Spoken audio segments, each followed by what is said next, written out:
am Precious Brophy, and I wanted to talk about giving people access to us. Like the privilege of people actually having us in their lives, or even you being in someone's life, is how are you respecting their boundaries? How are you respecting um, their life when it comes to them giving you access to them, and also you, when you give someone access to you, what are the things that you need in order to protect your peace, your stability of mind? Sometimes for me, I'm not going to judge anyone. It's like sometimes we do forget that people allowing you to be in their life, especially as adults, that's a privilege. Like nobody has to open up their life to you if they don't want to. As kids, like when we're kids, we don't have a choice. Like you're a kid, you go wherever your family goes because you don't really have that control over your life. So if your family is full of chaos, you just gonna have to deal with that until you get to an age where you can hit the road jack. If you come from a family that maybe was too restrictive, like you have to deal with that. And then when you get older, you figure out, if you still want that environment. So I just want us to remember that when someone lets you in their world, in their space, in their mind, like let you in their thoughts, in their life, in their emotions, like they share their goals with you, they share life with you, just know that it is a privilege. They don't have to do so. They want you in their life. And another thing I want to say, but that'll probably be another topic, is because of that, because it is a privilege for people to be in our lives, we have to be discerning to make sure that they are the right people that we want in our lives. Or even categorizing people, you may just have people that are your, going out to brunch friends, or mom friends, or knit, just very intimate friends that they have gained your trust. So categorizing where you place people. You may have your school friends, if doing anything. You may have your gym friends, because different lives, different friendships where you may have, and you give them access. So be discerning as to who's allowed, or who you want to have specific information, because you have observed their behavior and that they have gained your trust in that. Because having privilege in someone's life is major. People don't have to let you in at all, especially as adults. And I think we need to understand that, because the audacity for people to want to force relationships on each other is high.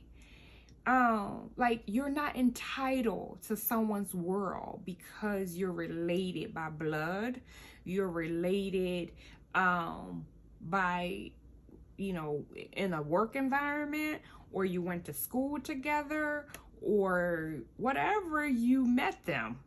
Like people are not entitled to share what they don't want to share with you. But when they do, please understand that it is a privilege to do so.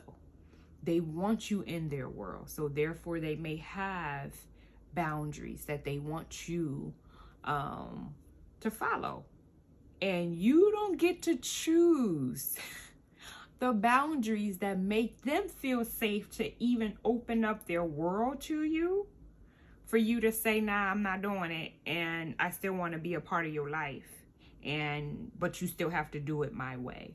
Just understand that when you do that, they have every right to revoke access of their world to you.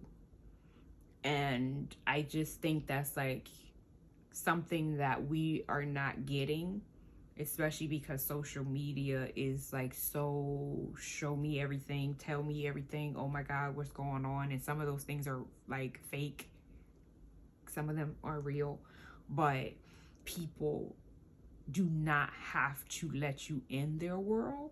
And because of that, I think we need to understand to take that seriously when people have relationships with you, that they value you, that they actually let you know really sensitive details of their lives so that they feel safe with you sharing that, so that now you have to make sure that it's not just a gossip situation, that you want to make yourself feel better about your life. And hopefully that's also a lesson, because sometimes betrayal happens in a way where somebody really do portray themselves as really great person, and you share your world and they betray you. And that's a lesson learned, where moving forward you have to continue to keep checking, and you may not even need to do that. That just may be that person's character, and it'll hurt, but you just continue moving forward with the regular people that you have in your life that do respect your boundaries, that respect just having access to you, being, you know, grateful that you want to have a relationship with them, and they're also being protected of you. And that's the thing sometimes I don't think people understand is, as adults, we're facing so many factors. You have people dealing with marital issues, health issues, they have problems with their kids, they have personal mental health diagnosis, or they may have eating disorders, or they may have like something, substance use, like that they're going through, that they're not letting you know, or anything, or it may be a lot of pressure on their jobs. So much is going on in people's lives that some of these people may want to not be distracted and not like have any more chaos coming their way, because we don't know if someone is on the brink of having a meltdown. So when people give you access and you want to go acting all crazy, and when I say even crazy, not just telling them, you know, somebody telling all your business, but it's somebody not even having control of their own life.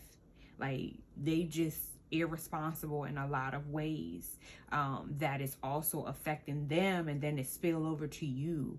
So like, for me personally, if you don't have control over certain things in your life, and I see that it's always like chaotic over there, how you doing from over here? Because I like my peace, I like my time, my having fun, because it's a lot that's going on in life.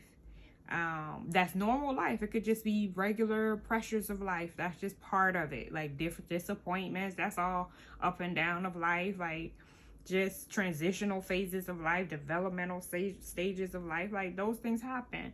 But as adults, we didn't have those tools to regulate like our world.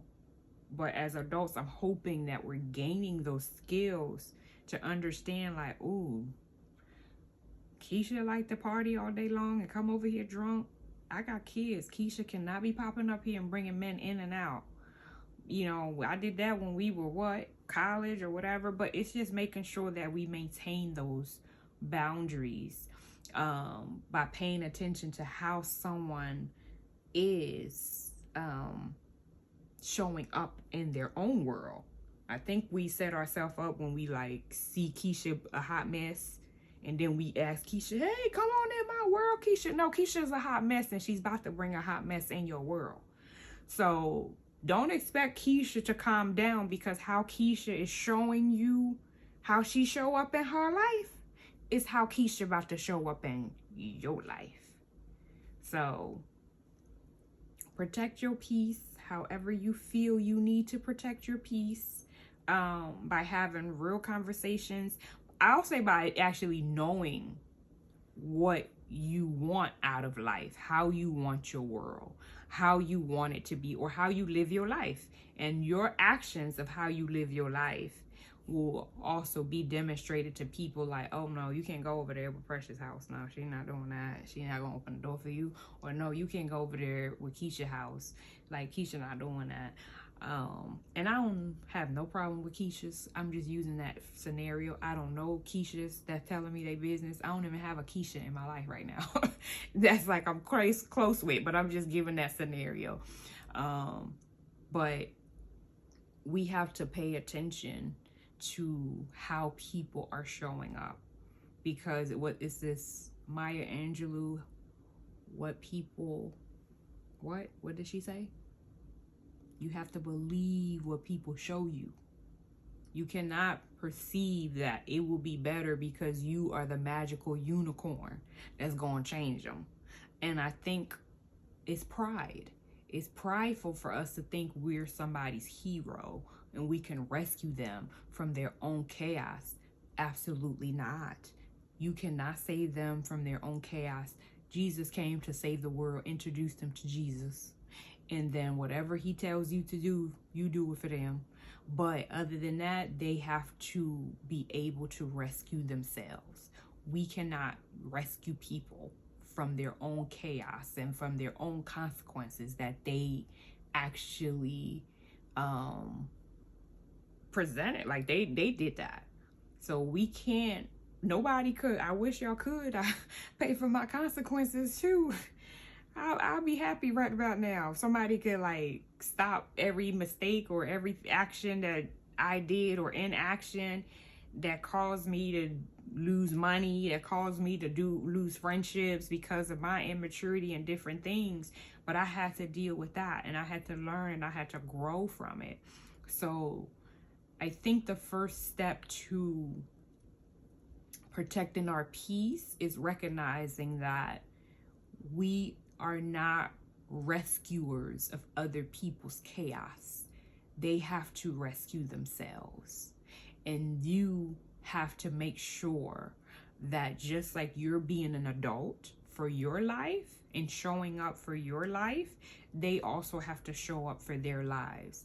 And they cannot use you to rescue them for every little thing that they're having. It's once in a lifetime that we all need people, that you may need a friend to help you out with something. But every single time, you have to solve your own problems, because we are all adults. We have to find ways to strategize for ourselves, to strategize with God on how we need to show up to be self-sufficient. So showing up as a self-sufficient adult, and also making sure that we are receiving and entertaining friendships or whatever, business relationships with self-sufficient adults who can think for themselves, and they don't need you to wave a magic wand or save them from their mistakes, because they have to live with those consequences. So that's all I wanted to say. I know it's a lot and all around, but just paying attention to how do we protect our peace moving forward in 2025 to make sure that we're respecting ourselves, especially for those of you that's like myself who prefer a peaceful environment, one that is not chaotic, where you know how your life is, meaning that you have a handle of your life. You know how to maintain your life, and you know when the pressures of life come, you know what you need in order to be your best self, in order for you to show up and then go back at it again. And then making sure that those are the same people that is also showing up. You know, reciprocity is really big when it comes to friendship. Is what you're giving out. You're giving someone in a friendship, someone that's stable, someone that is kind, someone that is generous, someone that is loving, that is caring, empathetic, someone that actually shows up and take initiative and understanding, and someone that is humble, someone that is peaceful, someone that confronts you in love and it's not aggressive or to tear you down or criticize you in any way. And they can also give that back to you, so that iron sharpens iron, so you can grow. But making sure that we're not going in to rescue people, because we have to remember that we're all adults and we all have to show up for ourselves. We're not anybody's parent. You don't want to parent a friend. Like, no, I'm not your mom, I'm not your dad. We don't want to parent a spouse. You know, if you're already married, I wish you well. But if you're dating, paying attention to that. Like, you don't want to parent your potential spouse or your potential mate to always be telling them something, because that's also not protecting your peace. The dynamic is going to change, because it's not going to be two adults showing up to the table. It'll be a child and adult, you know, a child in an adult body, and that will be frustrating from time to time. So I pray that y'all protect y'all peace and you get this message. And I know it's all long-winded, but God bless you and thank you for tuning in.